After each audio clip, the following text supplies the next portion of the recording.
What does the Joy of Creation remake hide from you out of bounds and behind the scenes? The Joy of Creation demo is an early look at a complete rebuild of the fan game we all know and love. This shiny new coat of paint has made things a lot darker than expected though, and somehow the office level we're playing in got way scarier. Today we'll be taking a look at this demo in search of things you can't typically see, like how Chica's scripted jump scare appears off camera. We'll also be comparing the remastered map to the original in order to see exactly how much it changed. With that being said, I hope you enjoy today's look behind the scenes at the Joy of Creation remastered demo. Now as always, I'll hit you with a quick recap of what we're covering, so we're all refreshed on the game's events. When the game starts, you'll observe this black and white space where the unspecified being, contemplates itself. After pondering existence for a bit, the sky becomes more clear and a road becomes visible, and the cutscene ends as the camera begins moving forward. A trick blue screen triggers as the player realizes something's wrong, grabbing a flashlight and beginning the long night of survival. In order to make it through the night, you'll have to turn the power on by replacing a breaker. At this point, you'll fend off the ignited animatronics using a combination of the cameras and your handy flashlight, replacing fuses to keep the power on. After flashing Freddy with your light enough times, the main doors will open as the night comes to an end, leading to a cutscene where the voice of an unseen character comes from the darkness. A bright light blinds the player as a door is revealed, bringing the demo to an end. Now jumping back in time, the first place we're investigating is actually the title screen.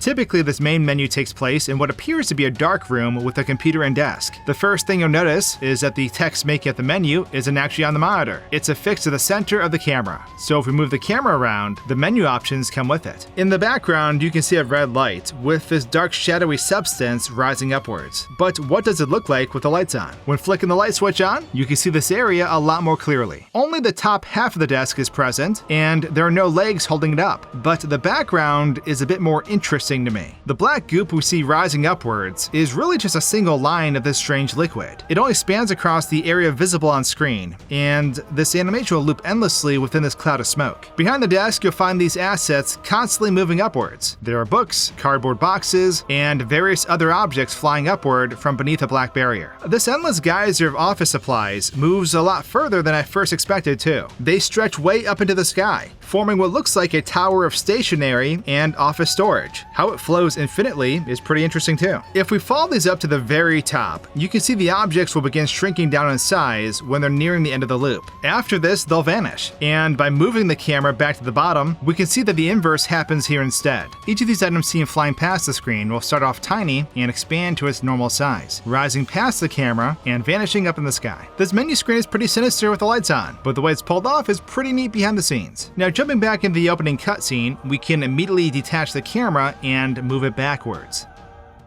In doing so, we'll learn that the dark screen is, in reality, a black square floating in the middle of the level. This area looks completely different with the lighting and visual effects turned off. You would never assume this is what the map looked like, and it's actually pretty pleasant compared to the digital nightmare we typically see. This scene takes place on a massive grassy plain with a long road stretching from one side to the other. Lining this view are two black walls and a couple of these dark gray walls used for obscuring the player's view. One of them is in front of the player, and the other is a huge flat barrier on top of it. Back in the center of the map, you'll once again realize that the text on screen isn't in the level, but instead it's tied to the player's camera, and so it moves when we explore the area. When we continue the dialogue and the background becomes distorted, we can once again pull the camera back to see that the distortion is tied directly to the panel from earlier. This effect also stays the same regardless of the camera's position, kind of resembling an unmoving plaid effect used in cartoons like Chowder. This isn't the only panel of this kind found on this map either. Way up above the rest of the level, we can find this small flat object hovering in midair. And what you're looking at is the blue screen of death that covers your screen after beginning to walk down this path. Before that takes place though, we can watch as the gray fog in front of the player moves as the camera tilts down, which leads you into the main office level. Now as for the player themselves, you may be surprised to find that we're just a floating arm with a flashlight, at least for the moment. As soon as I interacted with the desk to sit down, my flashlight disappeared and my arm flew through the floor, connecting with my missing arm beneath the map. Down here you have multiple sets of arms and a few flashlights floating out of bounds, and all of these assets have different uses throughout the night. When you stand up, the second pair of arms will float directly in front of the desk, since they're only used for this sequence. After a moment they'll disappear, and the original arm that moved down down here earlier will fly up through the floor, reappearing in the player's sight seamlessly. Something similar happens when you replace a fuse, with your primary set of arms moving down and a second pair showing up to do the handiwork. I didn't realize Goro from Mortal Kombat was an electrician, but hey, the more you know. After replacing this fuse, I caught a nosy chicken sneaking a peek at me from around the corner. Until we look at her, she just stands here leaning over and staring us down, which gives us a good chance to look at this model. Ignited Chica is pretty terrifying, with a badly burnt appearance and a few pieces of her external suit missing. Her right eye is missing, and similar to her old model, the bottom half of her beak is gone too. After turning around and spotting her, Ignited Chica will quickly slide out of your sight without moving her body. She glides through the wall and into the closet, clipping halfway into her office before unloading completely. This sequence can actually be seen from regular gameplay too. You just have to move pretty quickly to catch a glimpse. Believe it or not, this is nowhere near as terrifying as her appearance later in the game, but we'll get to that in a little while. After sitting back down at my desk, Freddy appeared outside in the yard, and so I moved the camera out there to find him. I wasn't able to find him at first though, but there's a reason for that. It turns out that the animatronics seen on the cameras only populate the map when the cameras are active, and so by sitting down at the desk, I was able to find Freddy outside. Freddy floats just above the ground and stares upwards when in this position, and here we can look over his model as well. He's not as badly beaten up as Chica from what I can tell, but he still has this dark residue on his body and wires hanging out in several places. When looking this character over, I realized that he flickered every time I changed which camera I was viewing. This is presumably because the cameras turn off briefly when swapping between them. When we look through the window to ward Freddy off with our flashlight, a second set of arms appear outside the window as the curtains snap close. At this point, a giant barrier you use to block our view will appear, and this large object is tied to the player's camera position. Freddy isn't visible when viewing these areas directly either. He only appears after the flashlight successfully blinds him, like you see here in the closet.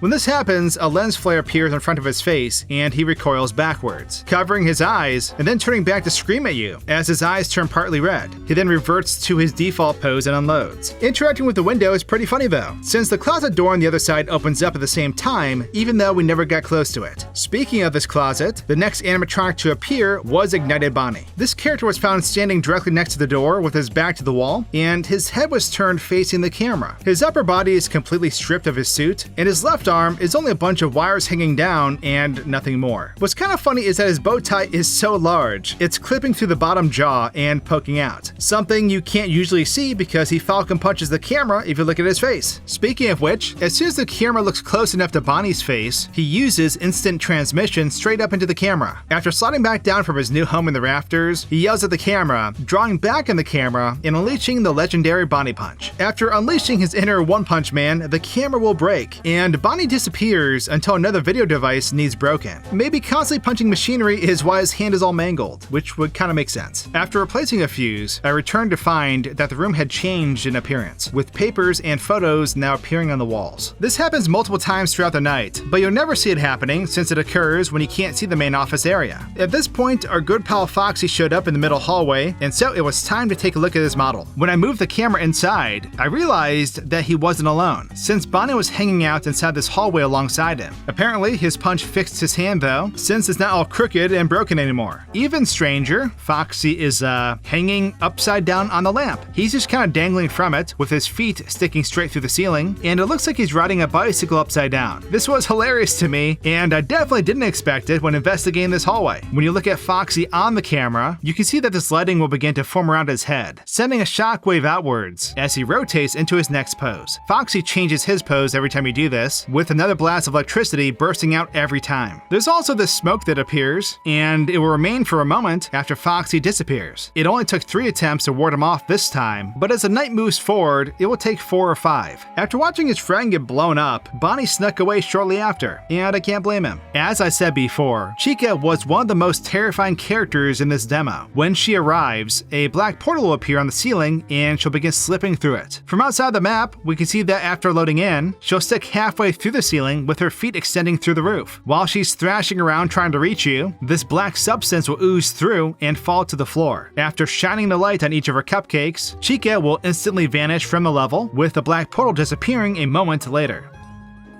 Bringing Chica back, let's take a look at our jump scare now. If you don't stop her in time, she'll quickly run you down while still poking through the ceiling. The portal is dragged along with her, as this takes place too, which makes it all the more horrifying. After reaching the player, she grabs you with her broken arms and pulls you in, thrashing around a bit before returning to the spooky pit. Foxy's jump scare is actually similar, though he doesn't attack from the ceiling. Failing to scare Foxy off using the camera results in him appearing inside the fuse box area, instantly appearing from thin air in his running sequence. He runs around the corner and snags the player, picking them up from the ground and showing off those wicked choppers. Raising his hook backwards, he swings at you and freezes in this final frame after the deed is done. With that said, we can now take a look at this office map from another perspective. Starting with the main office interior, we can see that it follows a similar structure to the original, with 3 monitors on the desk and a set of double doors directly behind it. For the most part, the desk setup remained the same, only in this demo, your office has a sweet gaming rig in it. The closet to our left has remained mostly unchanged, and much like the original, it's full of shelves and cardboard boxes. You know, things you'd expect to see in a storage closet. It's a lot more degraded in here now though, with the walls covered in a green mold or something of the like. There's not much to see beyond this, but it's still creepy. Now directing our attention to the middle doors, the hallway splits into 2 different directions directly inside the doors. When viewing this from the cameras, you can see the entrances to these hallways, but you never learn exactly where they lead. By moving the camera around the corner, we can see ourselves, but unfortunately, this reveals nothing but disappointment. The hallway leads to nothing but a solid wall, with this strange stretched texture covering it. This goes for the opposite end as well, with both of them leading to a wall and nothing more beyond it. In the original game, these doors had only one hallway behind them, with an inaccessible door at the very end. In this main office area, there's actually a room now that didn't exist in the original game. That being this small section where you replace the fuses to keep the power on. The fuses used for this night are taken to this back room whenever the power is running low, and that's why the main office contains multiple lockers and dressers that the player can sift through when needed. Pulling the camera back, we can take a look at this map from an aerial perspective for a better look. Fortunately enough, our HOA didn't steal our yard, so we still have this grassy area outside of our office window. The yard wraps around the back of the house, stopping just outside of our window where the fence rejoins the wall. Something we no longer have out here is the window connecting to the hallway, since there's no longer a hallway extending in this direction inside. The actual house gets a bit confusing depending on where you're looking though. When viewing the building from behind, what I assume to be the garage area isn't fully modeled on both sides, so it creates this strange effect when viewing it from this angle.